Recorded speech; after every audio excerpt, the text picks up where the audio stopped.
Picture this. You're standing in a sealed arena. Every weapon you know has been stripped away. The rules are absolute. No knives, no guns, no tools of any kind. Your opponent is a trained warrior from a species that's been fighting for thousands of years. And you're just a human. But here's the thing about humans that the galaxy keeps forgetting. We don't just adapt to our environment, we transform it. In 2847, aboard the orbital station Veridian Gate, something impossible happened. A human engineer named Tobias Reed turned a simple titanium travel pass into a weapon sharp enough to win a duel that was supposed to be unwinnable. The galaxy watched in shock. Because this wasn't just about one fight. This was about what happens when you back a human into a corner and tell them no. The Krelnor species had designed this duel format specifically to neutralize human advantages. They banned projectiles. They banned traditional blades. They banned anything that could be modified. Every entrant was scanned down to the molecular level. Nothing got through, except Tobias walked in with nothing but his station ID badge.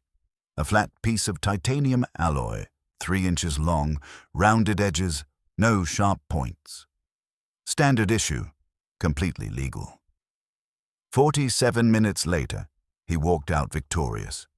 His opponent required medical intervention, and the Galactic Duel Commission launched an investigation that would expose the most fascinating truth about human survival instinct. Today, you're going to learn exactly how he did it. The physics behind the transformation, the psychological warfare that made it possible, and the reason this single duel changed combat regulations across 17 star systems. Because what Tobias did wasn't luck. It was pure human engineering under pressure. Let's break it down. Now here's where things get really interesting. The Veridian Gate station wasn't just any outpost. It was a neutral ground treaty station established after the trade wars of 2831. Disputes between species had to be resolved peacefully.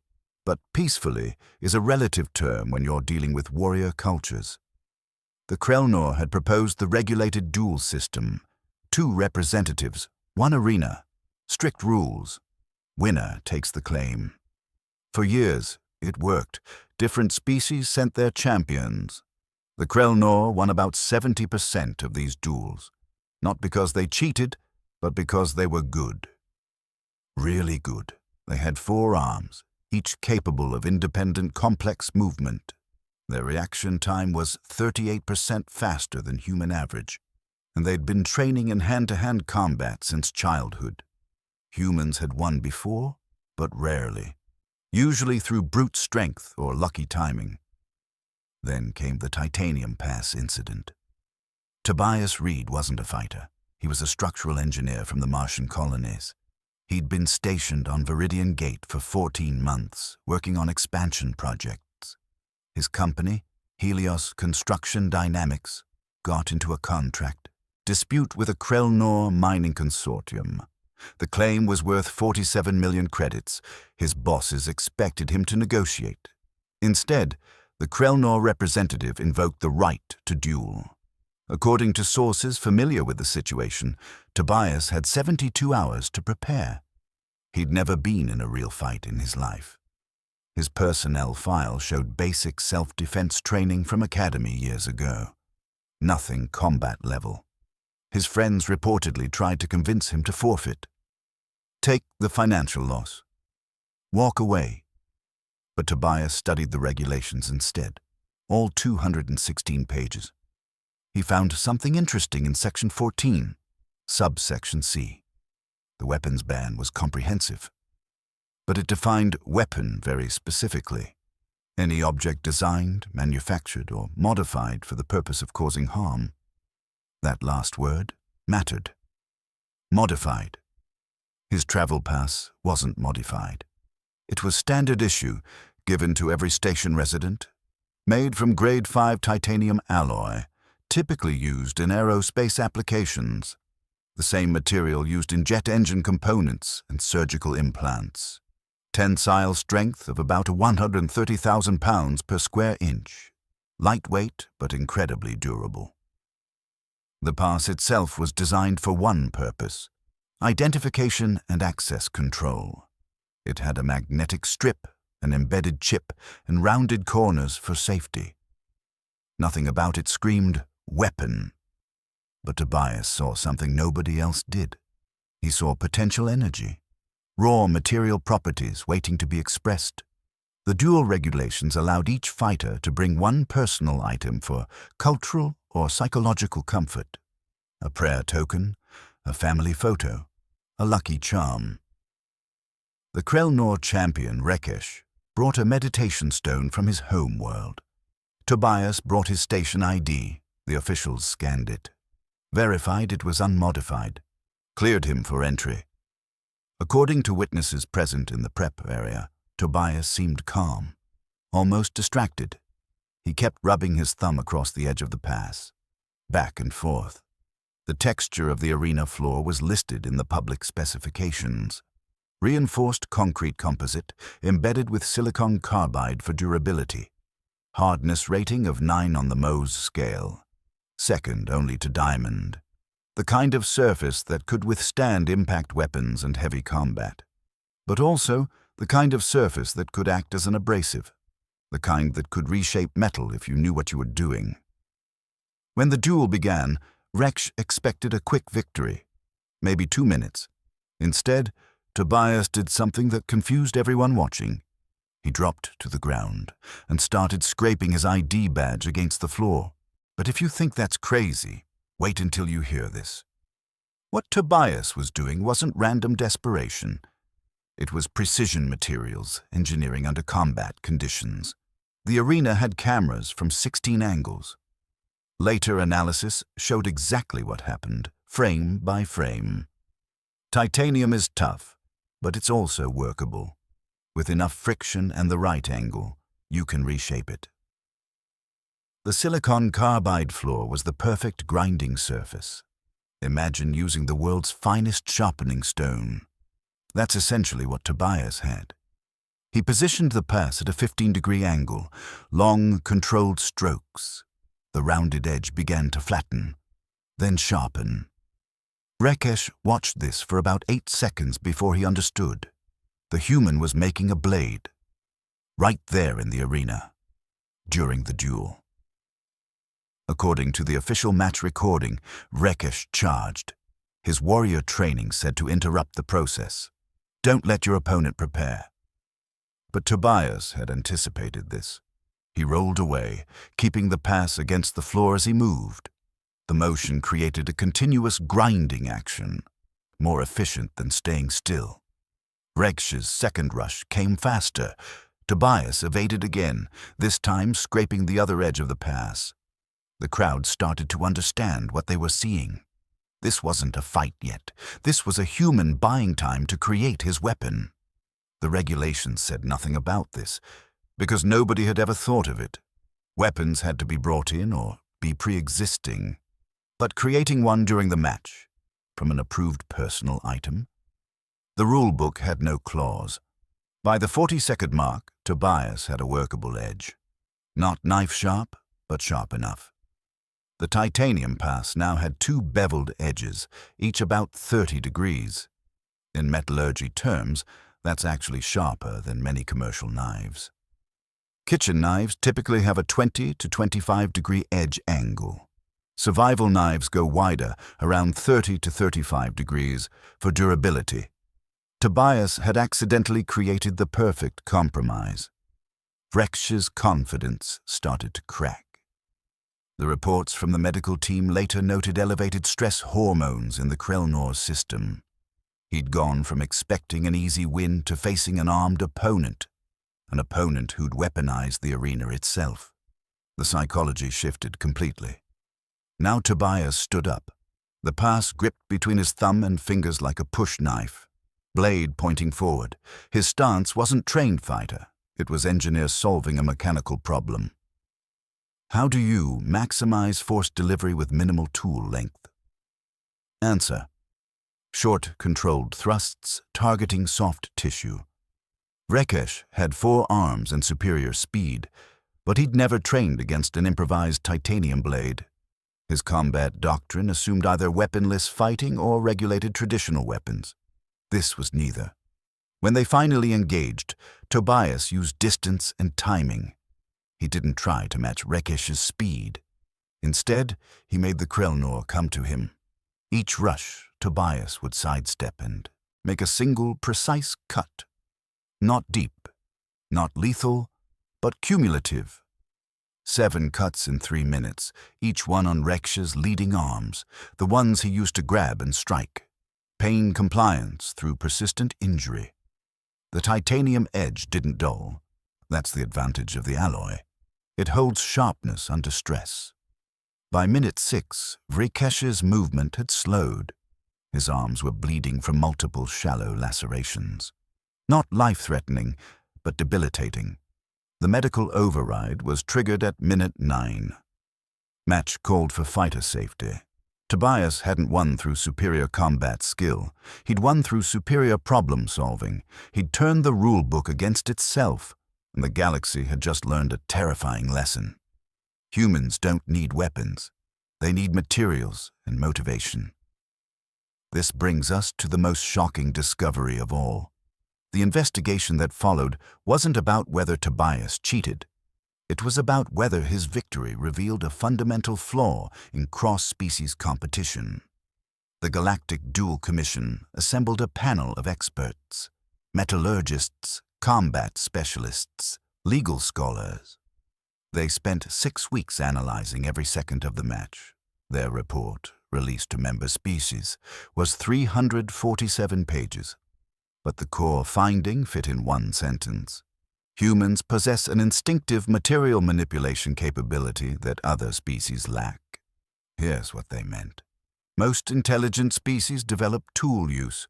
That's not unique to humans. But humans took it further. Way further. Archaeological evidence from Earth shows humans were reshaping materials 40,000 years ago. Not just using found objects, actually changing their properties. Flint knapping to create sharp edges, heat treatment to strengthen spear points, composite tool construction combining multiple materials. The Commission's neurological team found something fascinating. Human brains have unusually developed connections between spatial reasoning, motor control, and predictive modeling. When a human sees a material, their brain automatically runs simulations. What could this become? How would I change it? What's the fastest path from current state to useful state? This happens subconsciously. Other species see a flat piece of metal as a flat piece of metal. Humans see potential. According to the Commission's report, Tobias later explained his thought process. He'd looked at the titanium pass and immediately knew it could be sharpened. The abrasive flaw was just confirming what he'd already calculated. He estimated it would take 40 to 60 seconds of grinding. Actual time was 53 seconds. His brain had done the material's science automatically. No conscious math required. This trait apparently evolved from Earth's unique environmental pressures. Humans developed on a world with extreme climate variation. Survival required constant adaptation, making fire in the cold, creating shelter from available materials, transforming inedible plants through cooking. Every generation that couldn't improvise died out. The ones who could reshape their environment survived and passed on those neural pathways. Fast forward 300,000 years. Those same pathways let a human engineer turn an ID badge into a combat knife in under a minute. The Commission interviewed other human subjects, showed them various objects, asked them to describe potential uses. The results were consistent. Humans generated an average of 7 to 12 alternative uses for any given object. Other species averaged 2 to 4, and the human suggestions were more materially transformative. I could heat this and bend it. If I scraped this against that, I could sharpen it. 2 of these connected would make a lever. The Krelnor representatives on the Commission were reportedly unsettled. They'd thought the dual system was fair because it limited technology, but they'd accidentally created an environment that favored human cognitive strengths. Resource scarcity plus time pressure equals human advantage. The panel's final recommendation shocked the diplomatic community. They suggested that any competition involving humans should either allow full technology or ban material objects entirely. The middle ground, limited resources, was where humans excelled, because that's where improvisation mattered most. The report included a historical analysis section. It reviewed 73 military conflicts between humans and other species. Pattern found. Humans won 61% of engagements where supply lines were disrupted. They won only 42% of engagements with full logistic support. Deprivation made humans more dangerous, not less. Other species became weaker when resources were limited. Humans became creative. The difference was neurological, not cultural. Brain scans showed the human prefrontal cortex and parietal lobe working in tandem when faced with resource problems, creating novel solutions from limited inputs. The Commission's lead researcher, a Telvari cognitive scientist named Sheneth, described it this way: humans don't adapt to scarcity, they exploit it. That single sentence changed interspecies policy. Trading partners started viewing humans differently, not as technologically dependent, but as fundamentally dangerous with or without tools, because the real tool was the human mind. And you couldn't ban that. The Krelnor Council formally withdrew their dual challenge option in contracts with human entities. They admitted publicly that the format was asymmetrically disadvantageous. Translation: we can't win if you let them improvise. Other species followed. Within a year, regulated duels involving humans dropped by 83%. Not because of new rules, but because nobody wanted to risk it. One titanium travel pass had rewritten the political landscape. And Tobias, he became the most famous engineer in 3 sectors. So what does all this mean for us today? The story doesn't end with one duel. What happened next revealed something even more fundamental about humanity's place in the galaxy. 6 months after the Veridian Gate incident, the Terran Union received an unusual communication. It came from the Archivists, an ancient species that mostly stayed out of galactic politics. They'd been observing younger civilizations for over 11,000 years. Their message was simple but profound. They wanted to study humanity. Specifically, they wanted to understand why humans had developed differently. The Archivists had records of 642 intelligent species. All followed similar evolutionary patterns: develop tools, build societies, discover science, expand to space. Humans checked all those boxes. But there was one massive difference. Every other species transitioned away from material manipulation once they developed advanced technology. They relied on manufactured solutions, specialized equipment for specialized problems. Humans never made that transition. Even in 2847, with molecular fabricators and AI design systems, humans still instinctively modified things by hand. Engineers carried multi-tools. Soldiers improvised field repairs. Civilians did DIY home projects. The Archivists' research team spent 2 years embedded with human communities, stations, colonies, even Earth itself. Their findings were presented at the Galactic Science Symposium in 2849. The presentation had 17 species worth of scientists in attendance. The lead archivist researcher described what they'd found. Humans maintain what they called material intimacy, a continuous hands-on relationship with physical objects. This wasn't nostalgia or cultural tradition. It was neurological necessity. The human brain's reward systems activate during manual problem-solving. Creating something from limited resources releases dopamine, the same chemical associated with pleasure and satisfaction. For humans, improvisation literally feels good. Other species don't have this response. They feel satisfaction from efficiency and optimization. Humans feel it from creative transformation. The Archivists showed brain scans comparing species. When presented with a broken tool, most species' brains activated stress responses. Human brains activated the same regions associated with play and exploration. A broken tool wasn't a problem, it was an opportunity. This explained centuries of human behavior that had puzzled other species. Why humans kept backup plans that seemed unnecessarily complex. Why human ships had redundant manual control systems. Why human soldiers trained in primitive combat techniques alongside modern weapons. It wasn't paranoia. It was maintaining the neural pathways that made humans adaptable. The archivist's conclusion was stark. Humanity's greatest advantage wasn't technology or numbers or any specific trait. It was the inability to fully rely on systems. Every human, at some level, was always prepared for those systems to fail, and already thinking about what they'd do when it happened. The presentation included a simulation. They'd modeled a scenario where an advanced species and humans were both stranded on a resource-poor planet.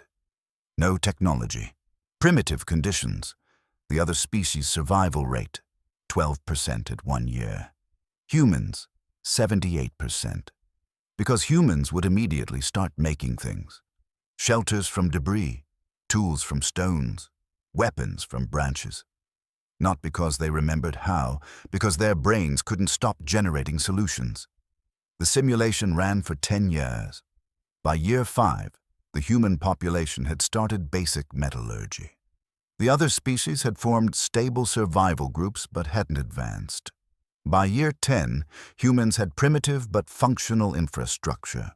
The difference wasn't intelligence, it was the compulsion to transform materials. The archivists made a prediction that sent ripples through the scientific community. They said that in any collapse scenario, societal, technological, or environmental, humans would be the most likely species to rebuild. Not because of preparation, but because of instinct. A human couldn't look at raw materials without imagining what they could become.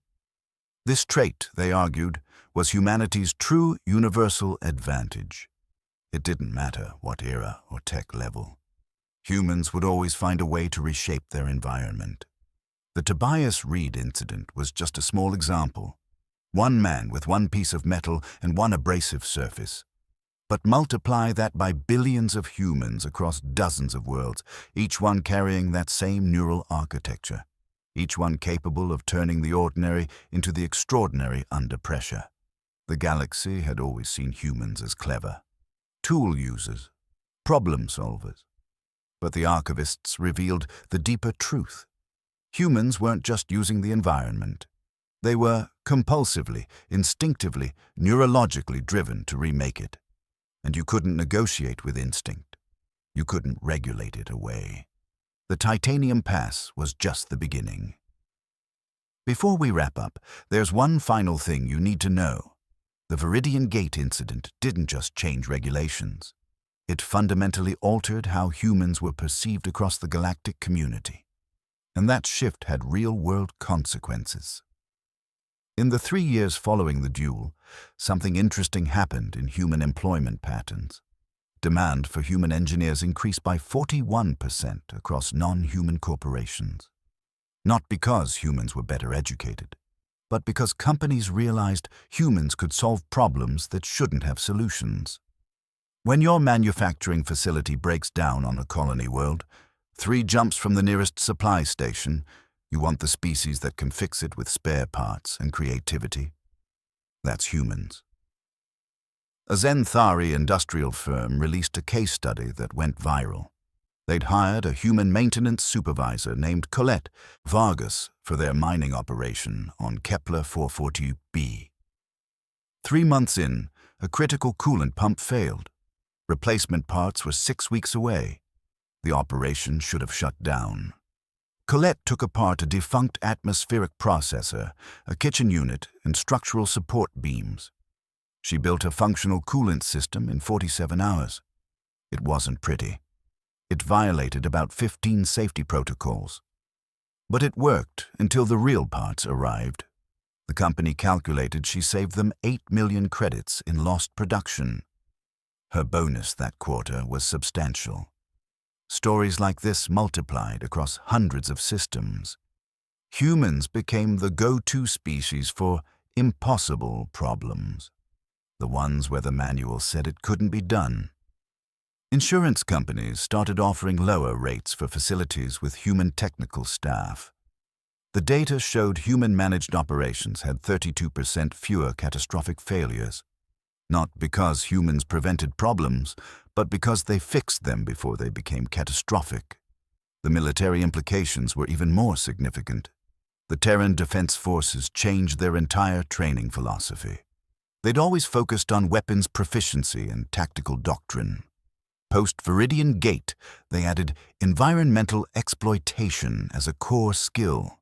Soldiers learned to identify material properties in any environment. What could cut, what could burn, what could be shaped.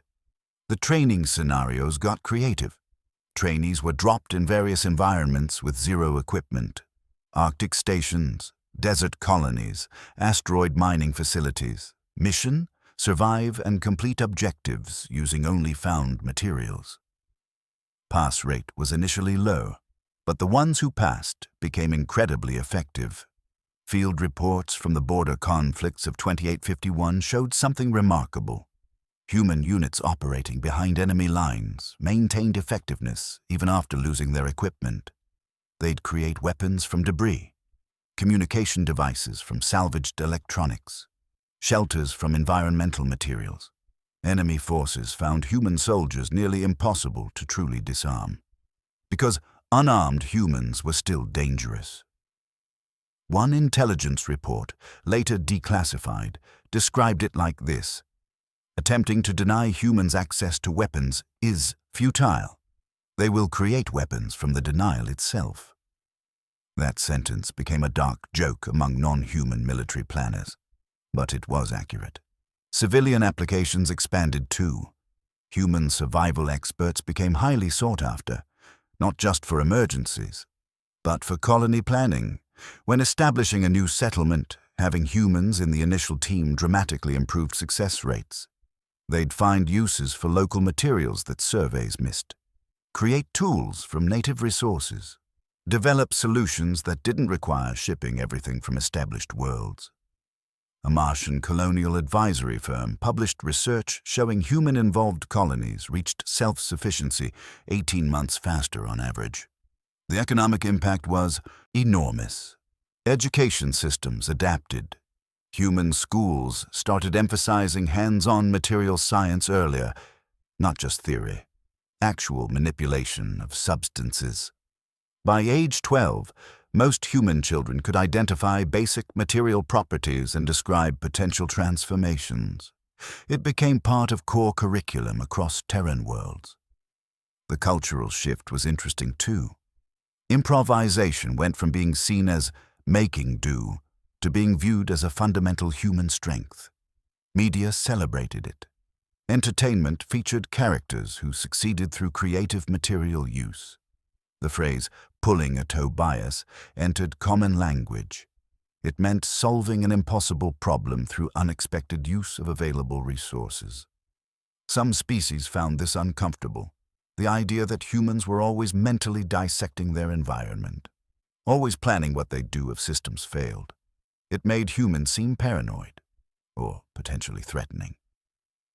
Trade negotiations started including clauses about material restrictions in disputed situations, not weapons bans, but actual limits on what objects humans could access during disagreements, because everyone now knew what a human could do with a simple piece of metal. The legacy of Veridian Gate was clear. Humanity's reputation shifted from technologically advanced to fundamentally adaptive. We weren't just smart, we were dangerous at any tech level. Strip us down to nothing and we'd build our way back up. That's not a trait you can teach, it's written in the architecture of the human brain. And the galaxy would never forget it. If this opened your eyes, here's the part that'll really make you think. 5 years after his duel, Tobias Reed published a memoir. It sold millions of copies across human space. But one chapter caused serious controversy. Chapter 14. They never understood what I was afraid of. In it, Tobias revealed something he'd never told investigators. The titanium pass technique wasn't improvised. He'd thought of it 3 days before the duel, during his regulation study sessions. He'd tested it in his quarters, confirmed it would work, then walked into that arena knowing exactly what he'd do. The whole performance, the hesitation, the seemingly desperate grinding, was theater. He wanted Vrekesh confused, wanted the audience to think he was improvising, because if they knew he'd planned it, they'd ask different questions, like, what else had he planned? What other scenarios had he prepared for? The answer, Tobias admitted in the book, was 18.